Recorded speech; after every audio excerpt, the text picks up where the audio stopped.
परम सन्मानयोग गुरु रूप गुरु प्यारी साध संगत जी। वाहिगुरु जी का खालसा वाहिगुरु जी की फतेह। भगतां दी दुनिया निराली है। प्रभु भगती करन वालियां दी गिणती नहीं हो सकदी।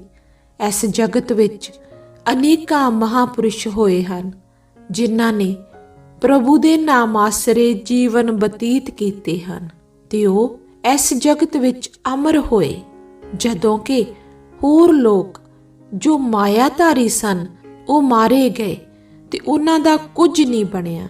ऐसे पुरुषां विच भगत बैणी जी भी होए हन। भगत बैणी जी दा असल नाम ब्रह्मबाद बैणी सी।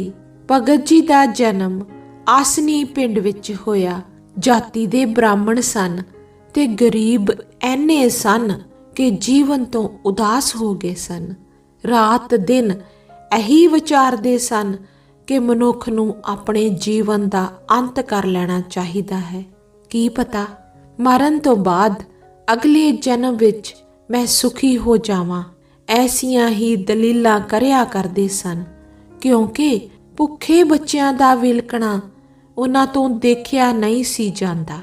उन्हां दी इस्त्री लड़दी सी। ਉਹ ਐਸੇ ਮਾਇਆ ਦੇ ਘਾਟੇ ਦੇ ਦੁੱਖਾਂ ਤੋਂ ਤੰਗ ਆ ਗਏ ਸਨ ਤੇ ਹਰ ਰੋਜ਼ ਮਨ ਹੀ ਮਨ ਕਲੇਸ਼ ਕਰਦੇ ਸਨ। ਉਹ ਉਦਾਸ ਹੋ ਕੇ ਘਰੋਂ ਚੱਲ ਪਏ। ਸਬੱਬ ਨਾਲ ਰਾਹ ਵਿੱਚ ਉਹਨਾਂ ਨੂੰ ਇੱਕ ਮਹਾਪੁਰਸ਼ ਮਿਲਿਆ। ਉਸ ਨਾਲ ਬਚਨ ਬਿਲਾਸ ਹੋਏ ਤਾਂ ਮਹਾਪੁਰਸ਼ ਨੇ ਪੁੱਛਿਆ, ਹੇ ਬੇਨੀ, ਕਿੱਧਰ ਚੱਲਿਆ ਹੈ? ਭਗਤ ਬੇਨੀ ਜੀ ਨੇ ਕਿਹਾ, ਮਹਾਰਾਜ ਜੀ, ਕੀ ਦੱਸਾਂ, ਘਰ ਵਿੱਚ ਗਰੀਬੀ ਬਹੁਤ ਹੈ। इस नंग भुख की दशा ने बहुत दुखी किया होया है। समझ नहीं आउंदी की करा। एहो चित्त विच आउंदा है कि मर ही जावां। इस्त्री ते बच्चे आपे भुख नाल मर जाणगे। ऐसा विचार के बाहर नूं चलिया हाँ। महापुरुषां ने कहा, मरिया दुख दूर नहीं हुंदे।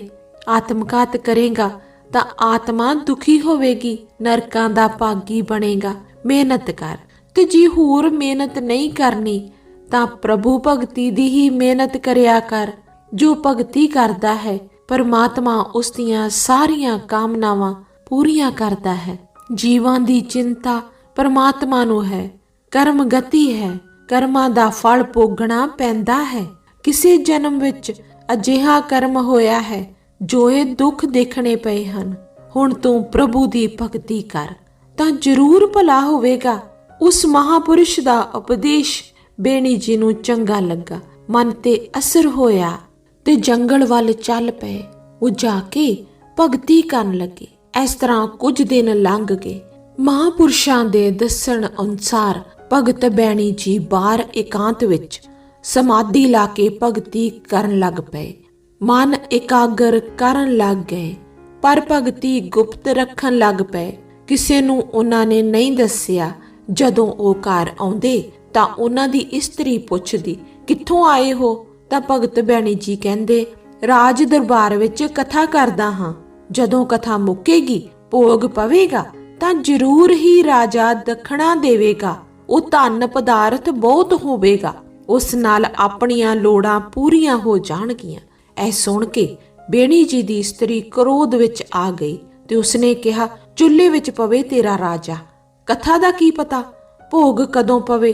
ਤੁਸੀਂ ਮੈਨੂੰ ਰਾਸ਼ਨ ਲਿਆ ਕੇ ਦੇਵੋ, ਨਹੀਂ ਤੇ ਘਰ ਨਾ ਆਉਣਾ। ਆਪਣੀ ਪਤਨੀ ਦੇ ਇਸ ਤਰ੍ਹਾਂ ਕੌੜੇ ਬਚਨ ਸੁਣ ਕੇ ਭਗਤ ਬੈਣੀ ਜੀ ਚੁੱਪਚਾਪ ਜੰਗਲ ਨੂੰ ਤੁਰ ਪਏ ਤੇ ਜਾ ਕੇ ਭਗਤੀ ਵਿੱਚ ਲੱਗ ਗਏ। ਐਸੀ ਸੁਰਤ ਪ੍ਰਭੂ ਨਾਲ ਜੁੜੀ, ਸਭ ਕੁਝ ਭੁੱਲ ਗਏ। ਇਸਤਰੀ ਦਾ ਰੋਣਾ ਵੀ ਚੇਤੇ ਨਾ ਆਇਆ। ਭੁੱਖ ਨੰਗ ਤੇ ਆਪਣੀ ਭੁੱਖ ਤਰੇ ਨਾ ਰਹੀ ਤੇ ਪਰਮੇਸ਼ਰ ਨੂੰ ਯਾਦ ਕਰੀ ਗਏ। ਉਧਰ ਅੰਤਰਜਾਮੀ ਪ੍ਰਭੂ ਨੇ ਸੱਚ ਹੀ ਭਗਤ ਦੀ ਭਗਤੀ ਸੁਣ ਲਈ ਤੇ ਆਪਣੇ ਸੇਵਕ ਦਾ ਮਾਣ ਰੱਖਣ ਲਈ, ਆਪਣੇ ਨਾਂ ਦੀ ਮਹਿਮਾ ਰੱਖਣ ਲਈ ਉਹਨਾਂ ਨੇ ਰਾਜੇ ਦਾ ਰੂਪ ਧਾਰਿਆ ਤੇ ਰਾਸ਼ਨ ਦੇ ਗੱਡੇ ਭਰ ਲਏ। ਧਨ ਲੱਦਿਆ ਤੇ ਜਾ ਕੇ ਬੈਣੀ ਜੀ ਦੀ ਪਤਨੀ ਨੂੰ ਪੁੱਛਿਆ, ਬ੍ਰਹਮਪਟ ਬੈਣੀ ਦਾ ਘਰ ਇਹੋ ਹੈ? ਭਗਤ ਬੈਣੀ ਜੀ ਦੀ ਪਤਨੀ ਬੋਲੀ, ਜੀ ਇਹੋ ਹੈ, ਪਤਾ ਨਹੀਂ ਕਿਧਰ ਉਜੜਿਆ ਹੈ। ਪਰਮਾਤਮਾ ਜੋ ਰਾਜੇ ਦੇ ਅਹਿਲਕਾਰ ਦੇ ਰੂਪ ਵਿੱਚ ਆਇਆ ਸੀ, ਉਸਨੇ ਕਿਹਾ, ਉਹ ਰਾਜ ਦਰਬਾਰ ਵਿੱਚ ਕਥਾ ਕਰਦੇ ਹਨ। ਉਹਨਾਂ ਨੇ ਰਾਸ਼ਨ ਭੇਜਿਆ ਹੈ, ਅੰਨ ਹੈ, ਲੀੜੇ ਹਨ, ਮਿੱਠਾ ਹੈ ਤੇ ਘਿਓ ਹੈ। ਇਹ ਸਭ ਕੁਝ ਸਾਂਭ ਲਓ। ਕਥਾ ਪੂਰੀ ਹੋਣ ਤੇ ਬਹੁਤ ਕੁਝ ਮਿਲੇਗਾ। ਭਗਤ ਬੇਣੀ ਜੀ ਦੀ ਪਤਨੀ ਨੂੰ ਲਾਜ ਆਈ ਕਿ ਉਹ ਝੂਠ ਨਹੀਂ ਆਖਦੇ ਸਨ, ਸੱਚ ਹੀ ਰਾਜੇ ਦੇ ਦਰਬਾਰ ਵਿੱਚ ਜਾਂਦੇ ਸਨ। ਮੈਂ ਐਵੇਂ ਹੀ ਗੁੱਸਾ ਕੀਤਾ। ਉਸਨੇ ਸਾਰਾ ਸਮਾਨ ਰੱਖ ਲਿਆ ਤੇ ਖੁਸ਼ ਹੋ ਕੇ ਭਗਤ ਬੇਣੀ ਜੀ ਨੂੰ ਚੇਤੇ ਕਰਨ ਲੱਗੀ। ਇਹ ਵੀ ਆਖ ਦਿੱਤਾ ਕਿ ਜੀ ਸਵੇਰੇ ਕੁਝ ਖਫਾ ਹੋ ਕੇ ਗਏ ਸਨ, ਉਹਨਾਂ ਨੂੰ ਛੇਤੀ ਭੇਜ ਦੇਣਾ।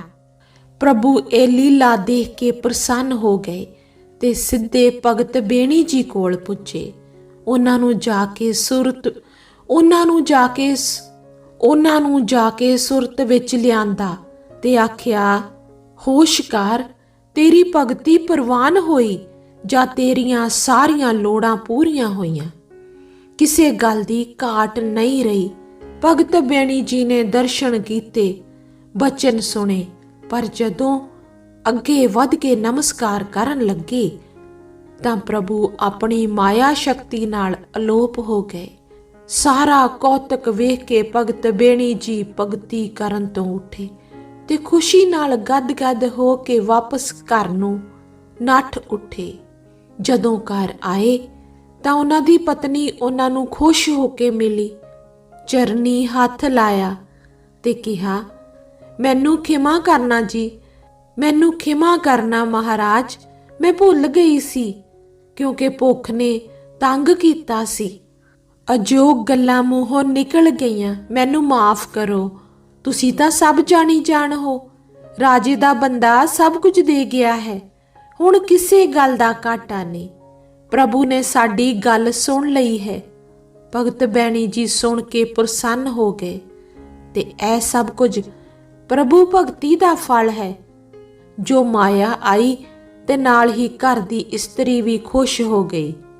ਬੇਣੀ ਜੀ ਨੇ ਭਗਤੀ ਕਰੀ ਜਾਣ ਦਾ ਮਨ ਬਣਾ ਲਿਆ ਤੇ ਉਹ ਉੱਗੇ ਭਗਤ ਬਣੇ। ਆਪ ਜੀ ਦੀ ਬਾਣੀ ਸ੍ਰੀ ਗੁਰੂ ਗ੍ਰੰਥ ਸਾਹਿਬ ਜੀ ਵਿੱਚ ਦਰਜ ਹੈ।